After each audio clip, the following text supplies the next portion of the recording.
परिस्थिती जाणी यांचं विष्णू कारणे हे स्वागत करतील अशी विचारणा विनंती करतो.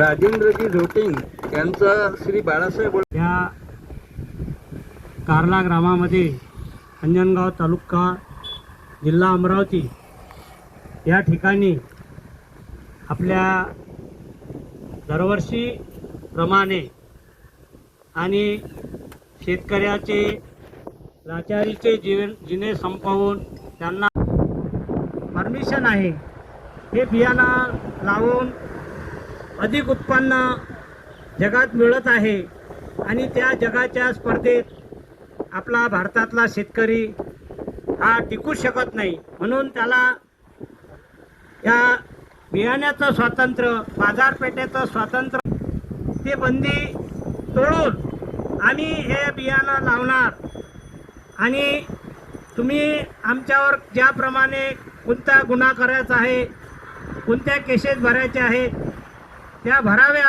आम्ही ते स्वीकारण्यास आमची तयारी आहे. म्हणजे आज आपण जे हे आंदोलन करत आहोत आणि हे प्रतिबंधित बियाणं लावत आहोत याचा गुन्हा आहे 5 वर्ष सजा आणि 1 लाख रुपये दंड, अशा 2 लाख रुपये दंड आहे.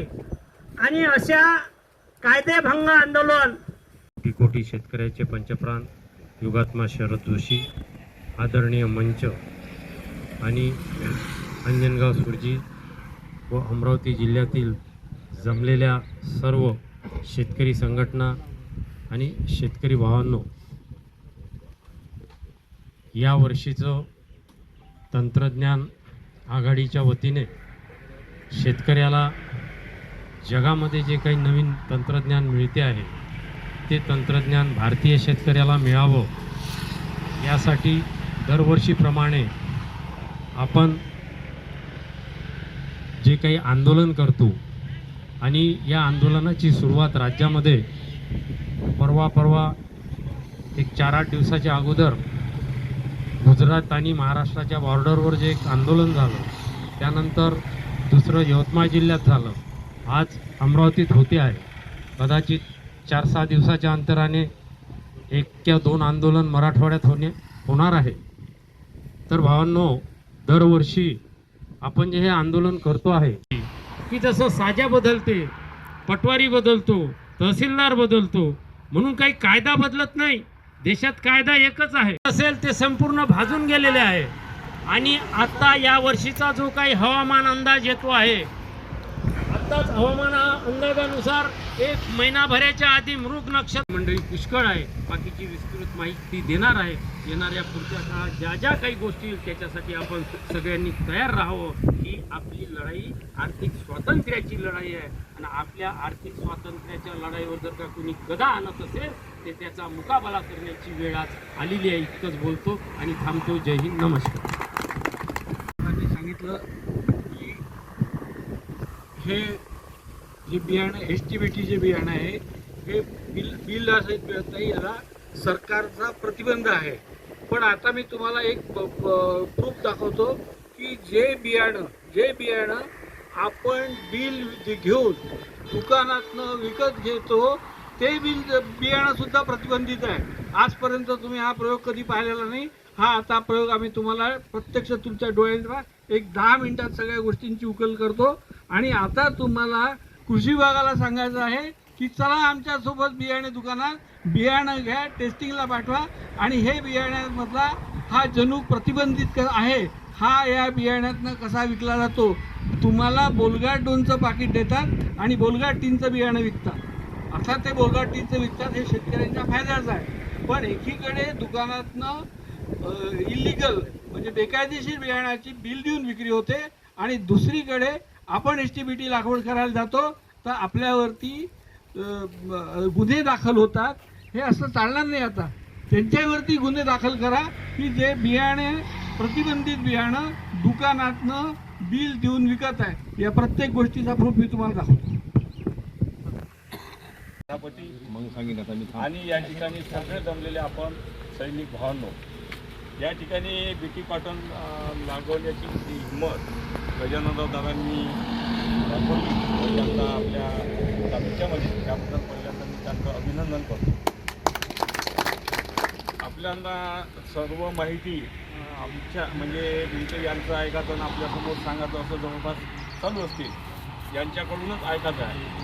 फक्त माझं म्हणणं एकच आहे, जर देशामध्ये परदेशातून ज्या बियाणं घेत होतं त्यावेळेस सरकार बंदी टाकत होतं, मान्य आहे.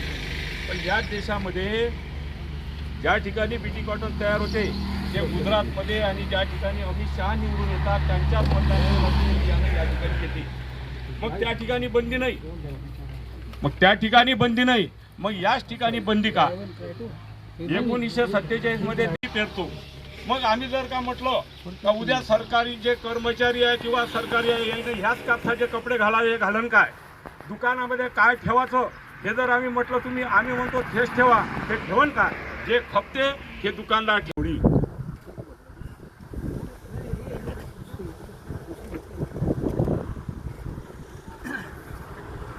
डॉक्टर बाबासाहेब आंबेडकरांनी म्हटलं होतं, आज जरी आपण संख्येनं कमी असलो, लोक लावणारे कमी असले, पण याचं जर आपली बाजू खरी आहे तर भावांनो याच्या समोर खूप काही लोक लावणार आहे. याच्यासाठी 50 रुपये किलो, 5 रुपयाची 100 घ्या, 2.5 रुपये छटाक. ज्या वस्तूच्या 35 वस्तूमध्ये ते फक्त 2.5 रुपये छटाक आहे, आणि बायाच्या डोक्याचे केस 300 रुपये छटाक आहे. 300 रुपये. जुन्या काळात जर का भाजीमध्ये केस निघालं, खोकल्या डोळ्याचे तुले समजलं नाही का, दिसत नाही भाजीचं आपलं ताटातली वाटी याच्यात 300 रुपये छटाक. त्यानं काही कुठं मोर्चा काढला नाही, कारण मागणी आहे खुल्या बाजारामध्ये. म्हणजे 100 ग्रॅम 600 रुपये 100 ग्रॅम, 6,000 रुपयाचे किलो, 6,000 रुपये किलो, 60,000 रुपयाचे 10 किलो, 6 लाख रुपये क्विंटल. बायांनो बायाचे डोक्याचे केस खपून राहिले, आणि त्याच्यात ग्रेडिंग नाही. पांढऱ्या केसाची वेगळं ग्रेडिंग, काळ्या केसाचं वेगळं ग्रेडिंग, आपूड केसाचे वेगळं ग्रेडिंग. एकच भाव 6 लाख रुपये क्विंटल, म्हणजे 6 लाख रुपये क्विंटल. हेच भावना आपल्याला या ठिकाणी शिकायचं आहे.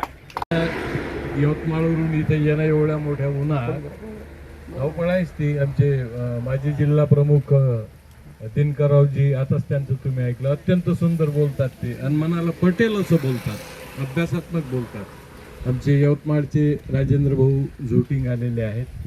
उपस्थित आपण सर्व मंडळी, आमचे तालुका प्रमुख आहेत संजय भाऊ, गजानन भाऊ, देवदास पाटील, किशोर पाटील, दर्यापूरून आलेली मंडळी, रवींद्रसिंग ठाकूर आहेत, तालुका प्रमुख आहेत दर्यापूरचे, आणि आपण सर्व उपस्थित पैकी कोणी इथं आलं नाही. म्हणजे शेतकरी ओरळ करतो, म्हणजे आपण असं म्हणतो की हे आमच्यावर कोणी दाखल करत नाहीत, म्हणजे आपल्याला घबरावतात. ते आपल्याला घबरावत नाही, ते हे आपल्याला चुत्या बनवून राहिले की तुम्ही काही करा तिकडे. कारण का येणं जर दखल घेतली या महत्त्वाचा विषय की आम्ही बियाणे प्रयोगशाळा तुमच्या बांधावरती घेऊन आलो.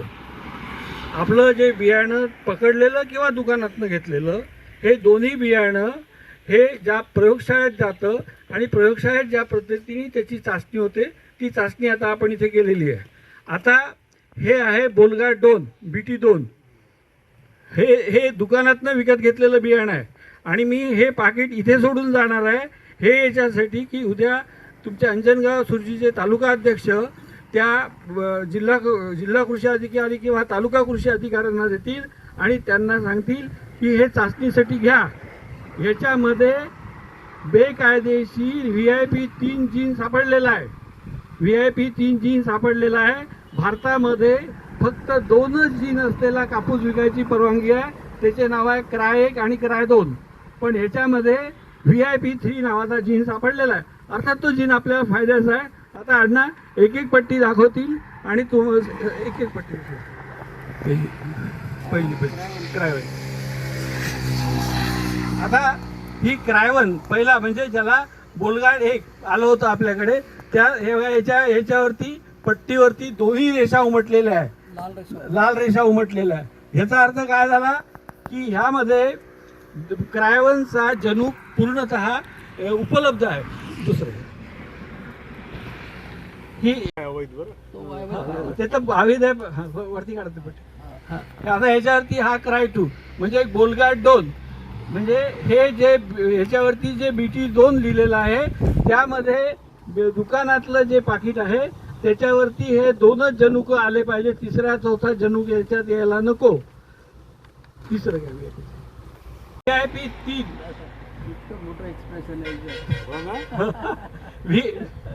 VIP 3A नावाचा जनुक सापडलेला आहे.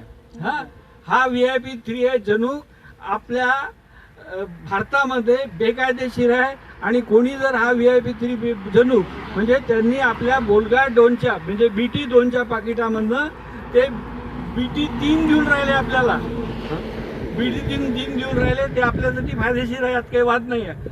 पण ते जर बिलासहित जर बेकायदेशीर बियाणं लावतात तर आमच्या बियाणाला बेकायदेशीर म्हणायचा त्यांना हक्कच नाही आहे. हा मुद्दामून प्रयोग करून दाखवायला मी आलो आहे आणि हा बियाण्याच्या पाकिटासहित हे बियाण्याचं पाकिट टेस्टिंगला द्या त्यांना. तो या बियाण्यात एक्सप्रेस झालेला नाही, अभिव्यक्त झालेला नाही आहे आणि अशा लाल रेषाही आलेल्या नाही कळत. हे बघा, त्याच्यामुळे ह्या जर कापसावरती आपण जर ग्लायफोसेट मारलं तर कदाचित ग्लायफोसेटमुळे या कापसाचं नुकसान होऊ शकते.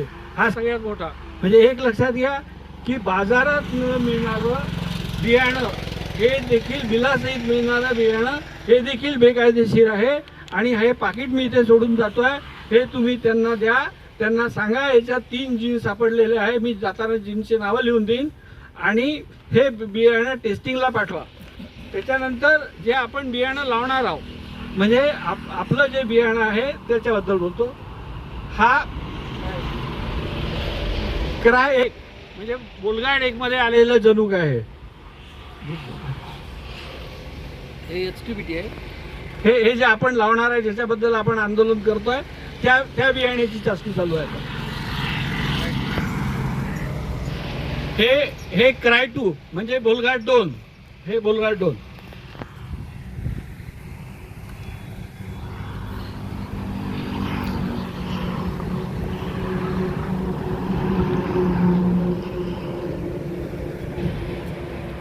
हे VIP3 म्हणजे बोलगाड 3 म्हणजे BT3 जे आधीच्या पाकिटात जे मिळालं होतं, कायदेशीर पाकिटात जे मिळालं होतं इथपर्यंत आपण ते आणि आपण सारखेच आहोत.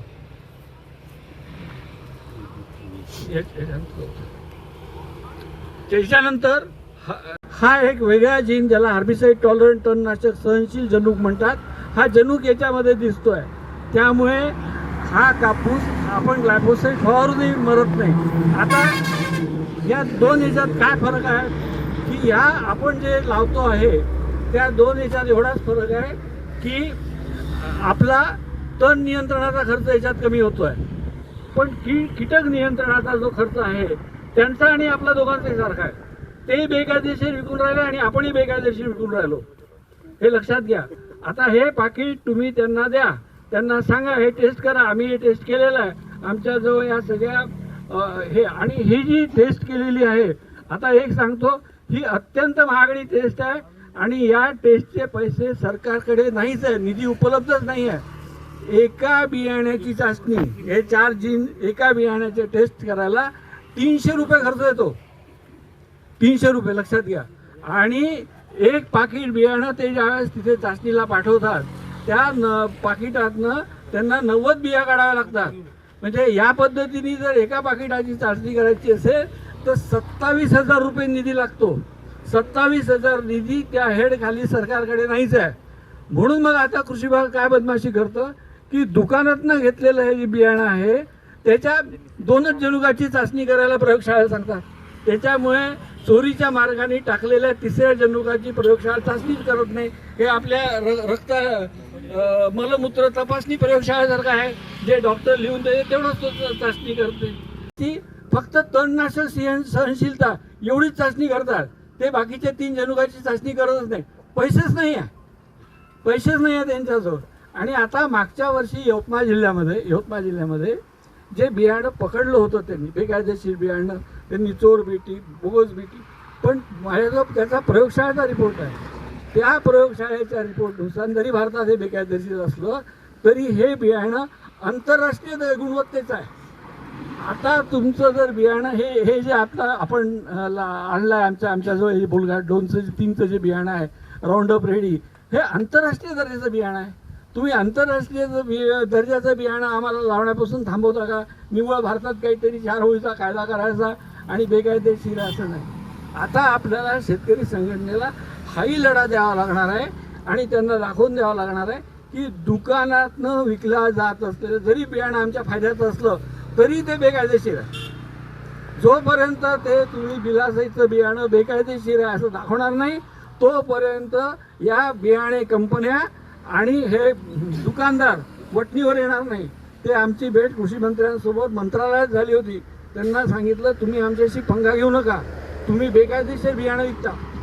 त्याच्यामुळे आम्हाला काय माहीत, आमच्याकडे सील पाकिट येते म्हणे, आमच्याकडे सील पाकिट येते. हां, हे असे बोलतात. तर आता मी बियाणे ते सुटतोय.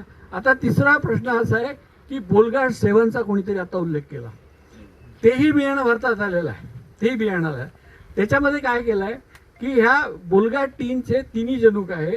त्याच्या व्यतिरिक्त आपला रसशोषक किडी म्हणजे मावा तुडतुडे पांढरी माशी ह्याचा प्रादुर्भाव होऊ नये, याचं व्यवस्थापन व्हावं म्हणून 4था जनुक टाकला आहे. म्हणजे ते झालं 4थ्या पिढीचं. त्याला आपण थोड्या वेळासाठी बोलघाट 4 म्हणू. त्याच्यानंतर त्याच्यात तणनाशक सहनशीलता म्हणजे सगळ्यात आधी पहिली तणनाशक सहनशीलता टाकली. त्याच्यामध्ये ग्लायफोसेट म्हणजे राऊंडअपची, हे झालं 5वं. त्याच्यानंतर 6वी जी टाकलेली आहे ती डिकांबा या तणनाशकाची सहनशीलता, हे झालं 6वं. आणि 7वं टाकलेलं आहे ते ग्लुकोसिनेट अमोनियम, हे झालं 7वं. पण आता प्रश्न असा आहे की आपल्याला भारतामध्ये हे बोलघाट 6 नको आहे, 7 नको आहे.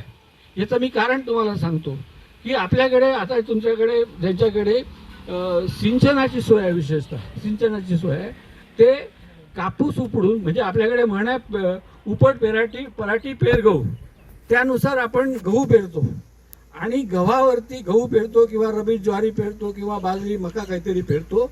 तर त्याच्यावरती आपण 2,4-D फवारतो. 2,4-D फवारल्यानंतर पुढच्या वर्षी ज्यावेळेस आपण परत त्याच शेतात कापूस लावायला जातो तर त्या कापसाची पानं लंबुळकी होतात किंवा त्याचं उगवणशक्तीच कमी पडते. हा सगळ्यात मोठा.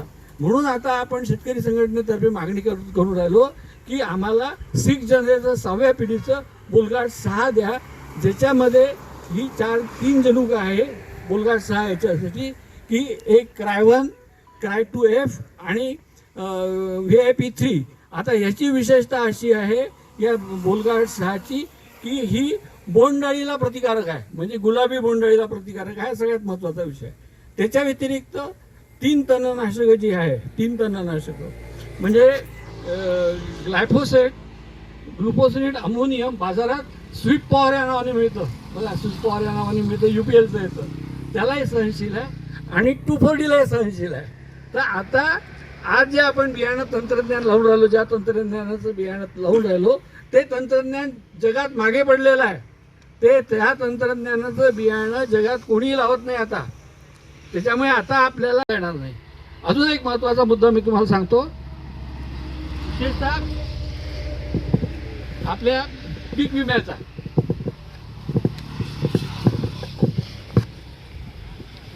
दोन 2000 पासून जे पीक विम्याचं धोरण आलेलं आहे, पीक विम्याचा जो आपण प्रीमियम म्हणजे हप्ता जो भरतो तो वरळी मटक्याचा लावलेला आकडा आहे असं समजा. आणि वरळी मटक्याचा आकडा जर लागला नाही तर आपण कोणाकडेही दाद मागत नाही. आता ह्याची गंमत पाहता तुम्हाला मी सांगतो. तुमच्या अमरावती जिल्ह्यात मुगाचं पीक विमा हप्ता जो आहे मुगाचा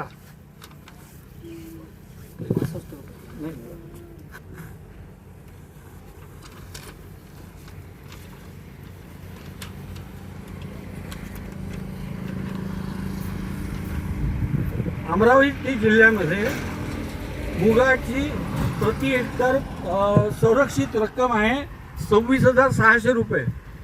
त्याचा पीक विमा हप्ता आहे 25%. म्हणजे अमरावती जिल्ह्यातनं ते मुगाचा जर 1 हेक्टरचा जर पीक विमा काढायचा असेल तर त्याच्यासाठी पीक विमा कंपनीकडे म्हणजे सरकार शेतकरी सगळ्यांना मिळून 6,650 रुपये भरावे लागतात.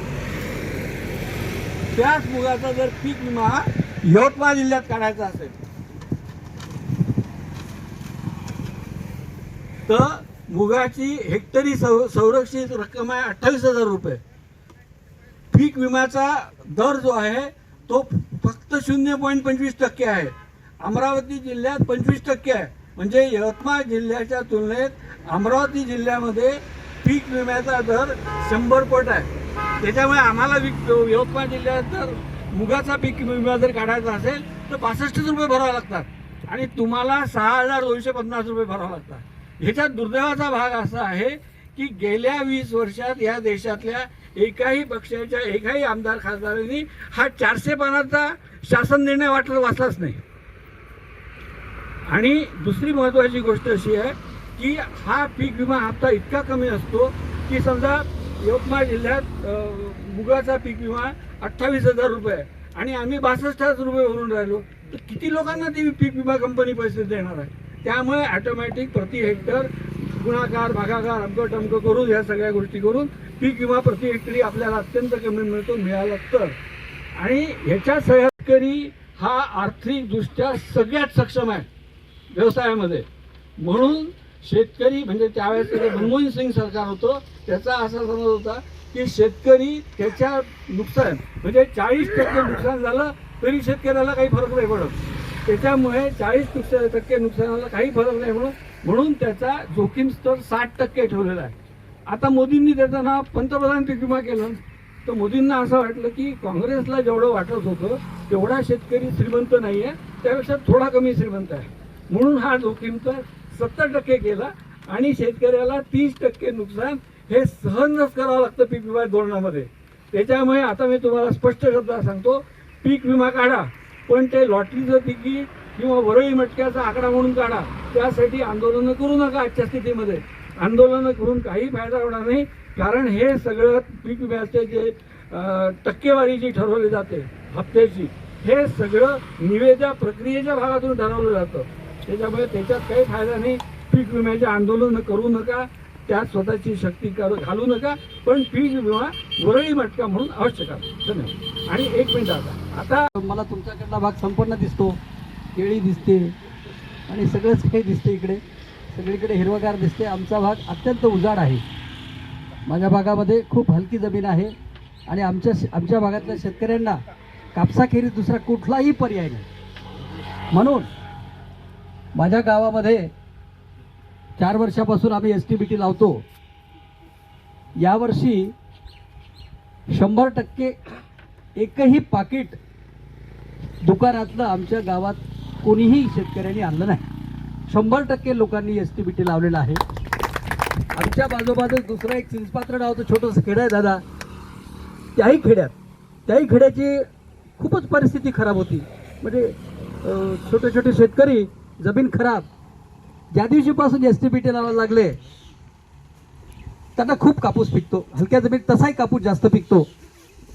दादा एका दिवशी 20 लाख रुपयाचं बियाणं त्या गावच्या लोकांनी घेतलं नगदी पैशानं. एक बॅग आणण्यासाठी ज्या शेतकऱ्यांना दुकानाचे उंबरटे उधारीसाठी झुजवावे लागत होते त्या गावातले शेतकरी 20 लाख रुपयाचं बियाणं एका दिवशी खरेदी करतात. STBTचं ही शेतकऱ्याच्या दृष्टीनं मोठी क्रांती आहे. मला हा भाग सांगायचा नव्हता. दुसराच भाग सांगायचा आहे तो असा की आम्ही हे सगळं गुजरातमधून बियाणं आणतो आणि अनेक अडथळे पार करून आणतो. अनेक गोष्टी होतात पुष्कळ भानगडी होतात. त्याच्यामध्ये दादांना आणि साहेबांना मी विनंती करतो की आम्हाला याच्यातलं मेल फिमेल उपलब्ध करून द्यावं. आम्ही हे बियाणं आमच्या गावातच तयार करतो. आमच्या गावाच्या शेतकऱ्यांना प्युअर STBT बियाणं देतो. तेव्हा दादांना पुनश्च माझी विनंती आहे की आपण हे आंदोलन कायदेभंगाचं आंदोलन जाहीर करावं अशी विनंती करतो. नमस्कार. धन्यवाद. माझ्या शेतकरी भावांनो दरवर्षीप्रमाणे गजानन पाटलांना उठा ठेवतील जमलं नाही ते.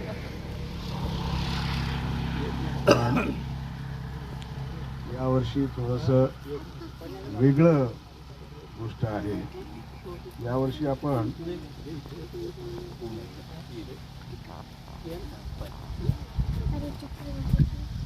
यावर्षी आपण दुसरं एक कायदेभंगाचं आंदोलन, सविनय कायदेभंगाचं आंदोलन केलं. म्हणजे या HTBTचे थैल्या, म्हणजे समजा एक माणूस नाही राजा पकडायला. तो एक DYSP होता, हे म्हणतात 2-4 जण होते, आणि एक ड्रेसमध्ये होता, तो सब इन्स्पेक्टर होता. मग ते सगळं आंदोलन झालं, स्वागत झालं, भाषणं झाले. आम्ही भाषणं लांबून राहिलो, तरी कोणी येऊनच नाही राहिलं. मग शेवटी थकलो आणि मग सुट्टी झाली. पण मग तिथूनच, म्हणजे नंदुरबार एकदम उत्तरेत आहे, तिथूनच मला जायचं होतं हिंगोलीले वायदे बाजारासंबंधीचा एक कार्यक्रम होता. पण रस्त्यानंच मला दिसलं की ते याचं ऑफिस आहे तिथं, आपल्या कृषी विभागाचं. मी म्हटलं हा शंकर किरवे जो आमचा होता की नाही, तो म्हणजे आंदोलन फेल पाडायचे तरीके. हे आंदोलन फेल पडून राहिलं म्हणजे कसं की कोणी येऊन नाही राहिलं, लावून राहिलोच आपण. पण याचा देखील फायदा होणार आहे, कारण या सगळ्या आत्तापर्यंतच्या 7-8 वर्षाच्या छोट्या आंदोलनाच्या क्लिप्स आपण जमा केल्या आणि त्या कोर्टामध्ये दाखल केल्या. की हे आमच्यावर केसेस लावल्या समजा त्या 16 जणांवर, याच्यावर काऊन नाही लावून राहिलं, या लोकांवर हे लावून राहिले. तुम्ही म्हणाल आम्हाला काय घालता अंदर, पण हा एक पुरावा आहे की भेद करून राहिले, काही लोकांमध्ये भेद करून राहिले, काही लोकांना पकडून राहिले, काही लोकांना नाही पकडून राहिले. हे करणं, भेदाभेद करणं वर्षापासून आहे का आपणच ब्रीडर बोलवायचं, आपणच फुलं घासायचे, आपणच तयार करायचं, आणि कोणी आलं की हे ठेवायचे, मला पकडायचं नाही, हे पहिले पकड मग मला पकड. तर हा जो आता पकडापकडीचा सविनय कायदेभंगाचं आंदोलन सुरू आहे, आता हे जे मिलिंद भाऊंनी दाखवलं की लुजी सीड्स म्हणजे सर्टिफाईड आहे, तुम्हाला दुकानात भेटून राहिलं, दुकानात जे सीड भेटून राहिलं त्याच्यात सुद्धा असा जणूक आहे, असा जीन टाकलेला आहे, असं ते मॉडिफाय केलेलं आहे, त्याच्यामध्ये असा बदल केलेला आहे जेनेटिकली की त्याच्या चाचण्या सुद्धा झालेल्या नाहीत. उलट HTBTच्या चाचण्या झालेल्या आहेत. GEAC म्हणजे जी कमिटी होती, तुम्ही आता अकोल्याच्या जवळच आहात. इथं ज्या वर्षी 19 मध्ये आपण आंदोलन केलं अकोलीला, त्या वर्षी आयुष प्रसाद नावाचा CEO होता आमच्या इथे, आणि ज्योत्स्ना जिल्हा परिषदेची मेंबर होती. मग आपल्या वावरात तो कार्यक्रम सुरू ऐसा होगा वैसा होगा. मग शेवटी तिनं माझ्याजवळ फोन दिला, लयच फोन करून राहिला हा, याच्याशी काही बोला तुम्ही एक खेळ. मग आयुष प्रसाद बोललो वकील साहेब, आयुष प्रसाद मैंने साहब वो ऐसा है वैसा है, आप मत करिए, अच्छा नहीं है, ऐसा हो जाएगा वैसा हो जाएगा. तर मी आयुष प्रसादला म्हटलं तू या मायचं ऐकत नाहीस का रे तू, कारण GEACची त्यावेळेसची ज्या कमिटीनी HTBTला अप्रुव्हल दिलं होतं, त्या कमिटीची अध्यक्ष या आयुष प्रसादची माय होती.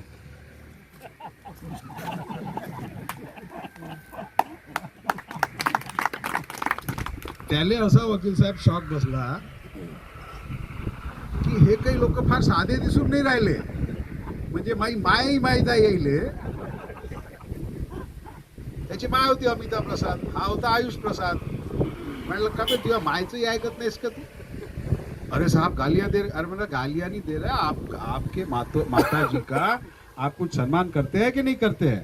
क्योंकि इसको अप्रूव्हल आपके माता इतके विचित्र डोक्याचे लोक आहेत त्याची हद्द नाही. आता मी म्हणूनच राहिलो होतो की हे सगळं याले दाखवतो सुनील बोरकरले वरती साहेब गाले कुठे जाऊ द्या नाही दाखवायचं तर नाही दाखवायचं, पण काऊन नाही दाखवायचं? तर त्याचं जे बदनाम आहे सुनील बोरकरांचं, त्यानं यावर्षी लय आम्ही इकडे हे तयार करून काय मोहीम अधिकारी टाकून आम्ही चौक्या तयार करून त्याचे ते फोर्स तयार करू, विशेष पथकं तयार करू.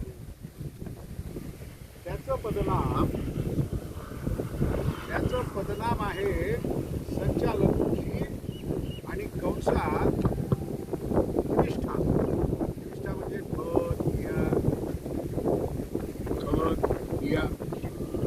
खत बिया या सगळ्या चालू आहे. इकडे बघायला निविष्ठा म्हणजे बियाणं, खत, पेस्टिसाइड, इन्सेक्टिसाइड, ढमक मायक्रोन्यूट्रिएंट, हे म्हणजे निविष्ठा. त्याचा पदनाम आहे संचालक कृषी कंसात निविष्ठा व गुणनियंत्रण. म्हटलं सुनील कुमार हे माहित आहे बा का अवगुण नियंत्रित करायचे असतात, गुण नियंत्रित करायचे असतात का? म्हणजे या पोळी हे लहान आहे यायले त्याच्यावर संस्कार करायचे. हे काय करतील, हिच्यात अवगुण जाऊ नये असं नियंत्रण करतील की नाही, का गुणाचं नियंत्रण करतील?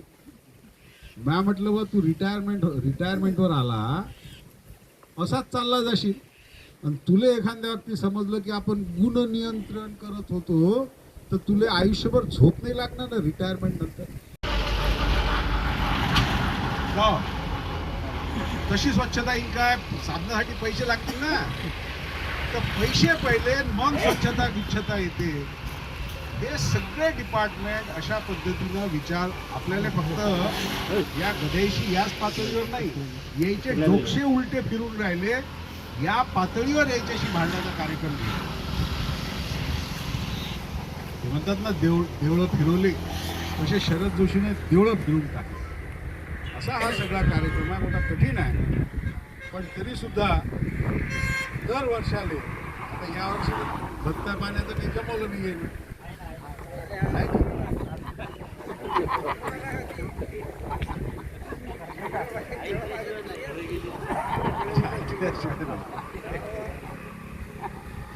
फळची सावली बेजा कमी केली तुम्ही. खोपडी होती का आधी?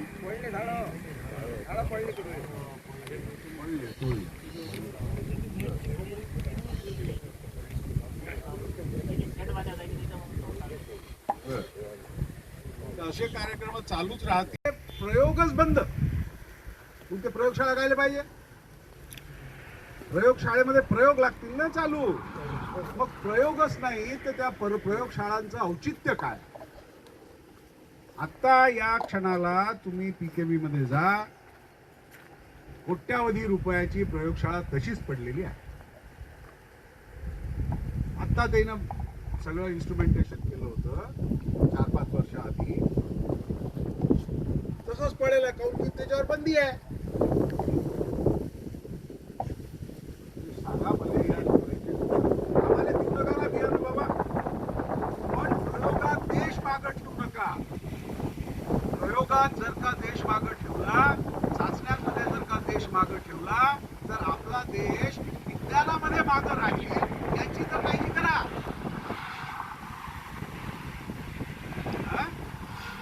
म्हणजे इतके नालायक ना आता काटा येऊन आहे. काय होणार आहे आता पुढचं येणारं जग हे दोनच तंत्रज्ञानावर चालणार आहे. एक आर्टिफिशियल इंटेलिजन्स आणि एक जेनेटिक इंजिनिअरिंग. आता आपण थोडंसं बदलून टाकायचं. म्हणजे काय आहे, चहा पाण्याची व्यवस्था सर्वांची केलेली आहे. तरी कोणीही फराळ चहा घेतल्याशिवाय कोणी जाऊ नये ही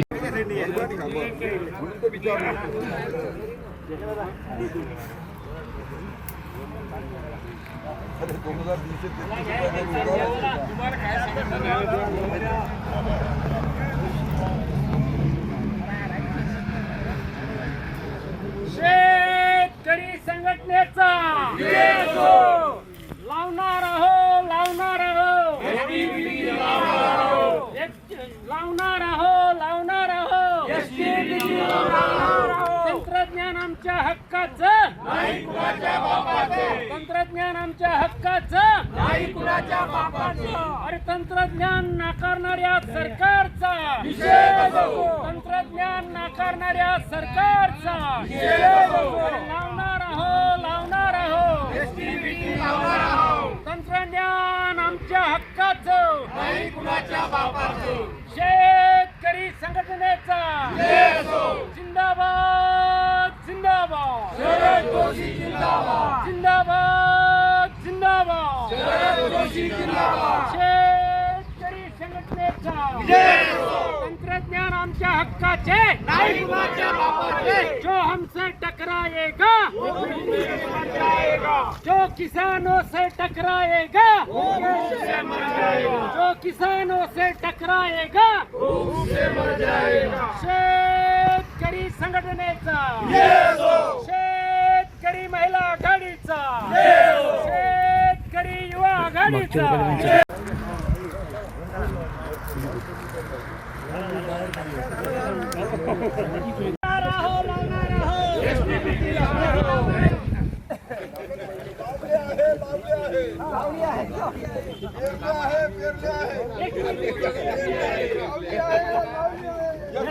लावली आहे शेतकरी संघटनाई